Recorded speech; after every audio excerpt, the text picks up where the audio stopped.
Hello and welcome back to the series Factorio Concepts. This time it's all about the modules and the beacons. So, as you can see here, we have a collection of all the machines that can use modules inside them. Let's start on the very left. We have the assembling machine number 2, because number 1 cannot be moduled. Only assembling machine number 2 and 3 can. As we can see, not only does the crafting speed increase from 0.75 to 1.25, but also the count of modules that can be placed inside them increases from 2 to 4. Other machines that can use modules are the centrifuge, the electric furnace, the labs, as well as the pump jacks. Then we have the chemical plant, the oil refinery, and the electric mining drill. They are grouped in a way so these can contain 2 modules each.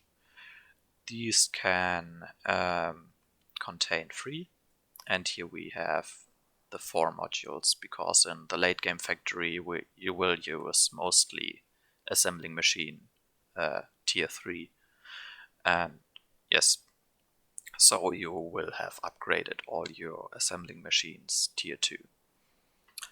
Okay, yes, I think that's a good overview. Let's have a look about the types of modules that we have. We have 3 different types. We have the productivity module, then we have the efficiency module, and the speed module. The best module is of course the productivity module, because it gives you basically 3 items. Productivity modules, how do I explain it? For each completed recipe, you will get the productivity bonus for the next recipe.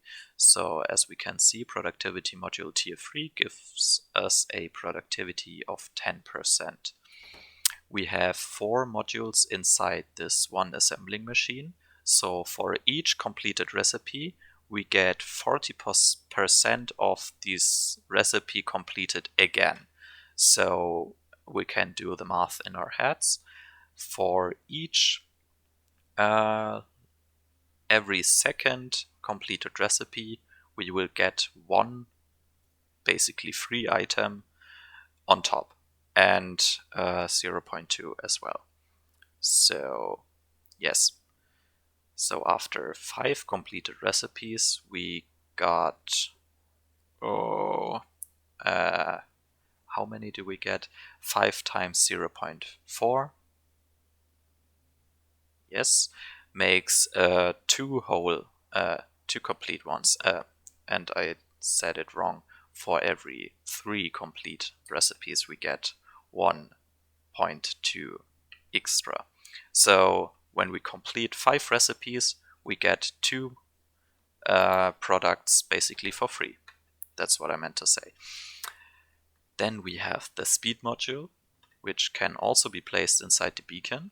This increases the speed of the machine by 50% if we use the speed module tier 3, but also increases the energy consumption by 70%. Coupled with the energy consumption, the pollution increases as well. Yes. If you need more electricity, your pollution goes up. Then we have at last the efficiency module, which I personally never use, but that's this one might be useful if you want to keep the biters at a distance, because this decreases also the pollution by decreasing the what does it decrease? The energy consumption, yes, by 50%, but it does never get lower than 20% of the original energy consumption. Okay, so basically what I want to say, these two types of modules, productivity and speed, are the ones we gonna focus on. This one is nice to have, but I don't think it's super useful. Good. Why are we talking about these? This one gives you free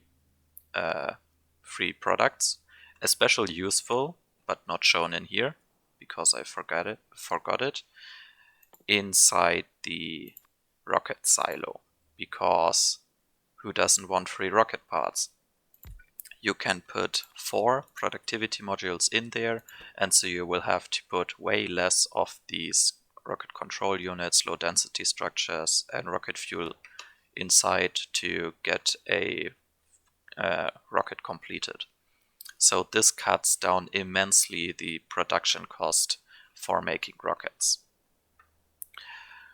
Yes, this is the first thing you want to have where you put your productivity modules in, because it's just so beneficial.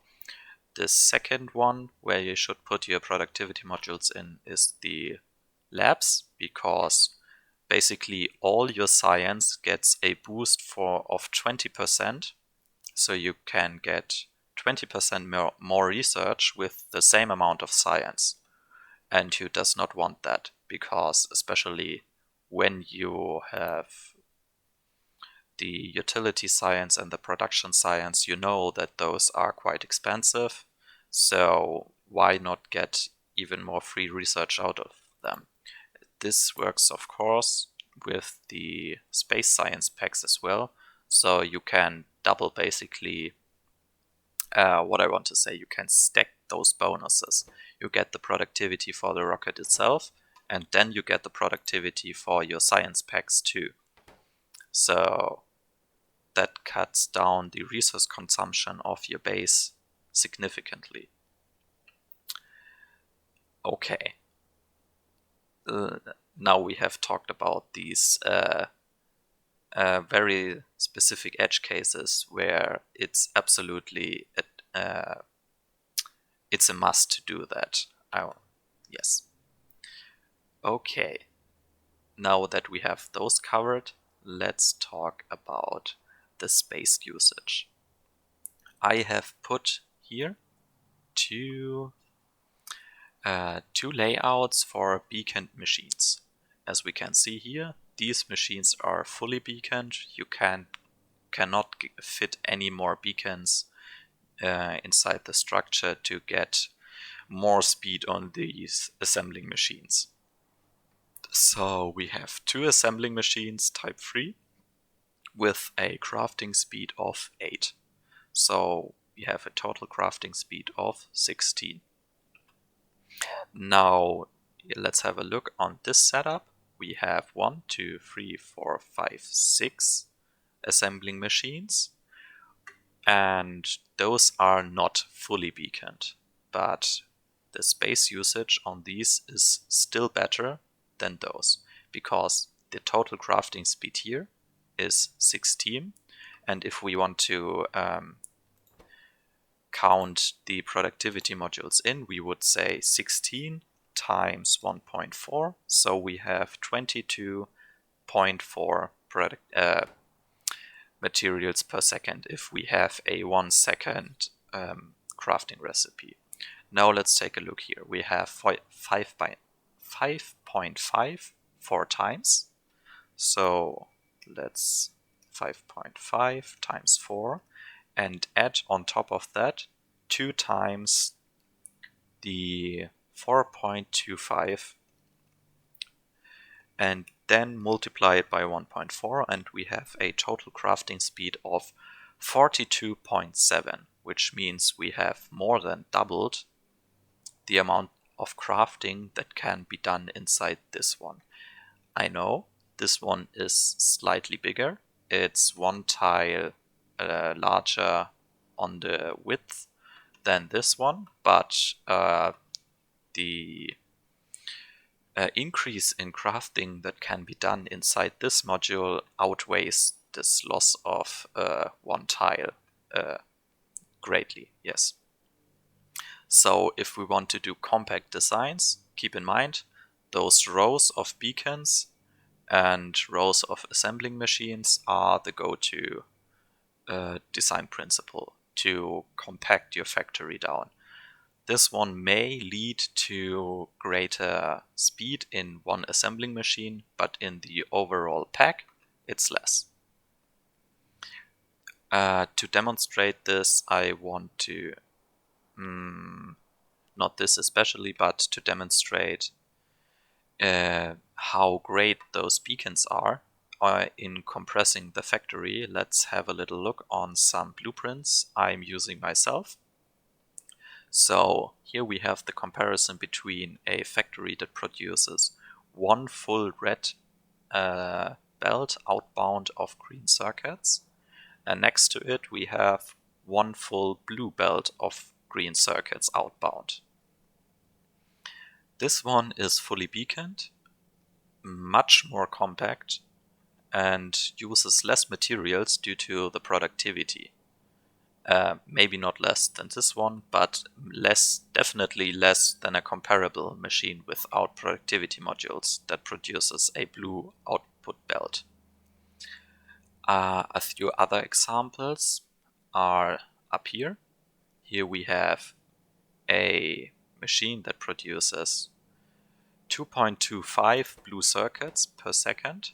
I know this one uses assembling machines tier 2 and this one tier 3, but still this one can produce thrice the amount of blue circuits than this one, and you cannot explain this only by the tier difference. So as we can see, the width is this time the same and the length is just smaller, and much more productivity is going on in here. Another example would be this one. This produces 2 yellow belts outbound and this one blue. And as we can see here, it's smaller and produces more from less. So if you have the resources to build beacons and modules, which you should aim for, do it, and the return on investment is great. It's awesome. Okay, let's go over some math. You might be asking, why should I put productivity inside my machines and not just even more speed modules? As you already know, with the productivity modules you will get free stuff, and it's maybe not even that clever if you want to boost up your production of a certain machine part or any intermediate material to go with the speed module approach, because I have set up these two machines. Both need 10 seconds of crafting time normally. This one has a crafting speed of 8 and this one a crafting speed of 11.25. So if I take the 8 and multiply it by 1.4, we get 11.2. So as we can see, the difference between the production of engines and electric engines is only in the scale of 0.05.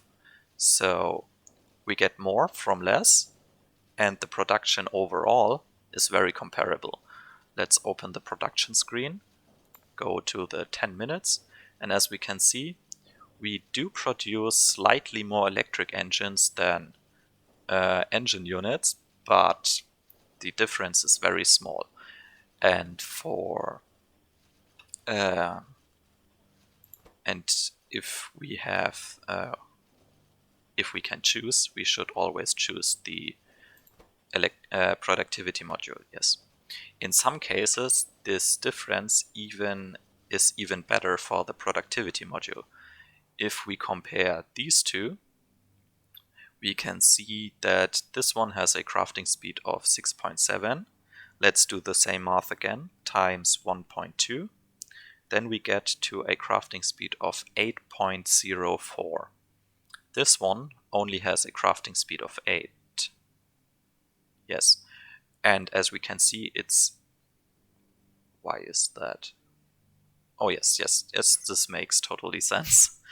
As we can see, the crafting speed is even less than the speed in which this one pumps out any products. This one gets even, and this one holds true for the chemical plant as well. Do the same math again. 6.55 times 1.4 gets us 9.17. Oh, excuse me, please. It's 6.55 times 1.3, of course, which gives us 8.515 compared to 8.5.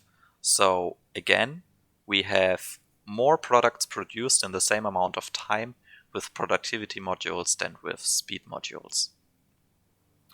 Okay, now we can see that even in speed comparison, we might get more out of using productivity modules than using speed modules.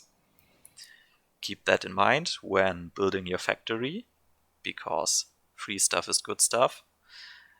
And I think that's already everything I have to say. Thanks for watching, and bye.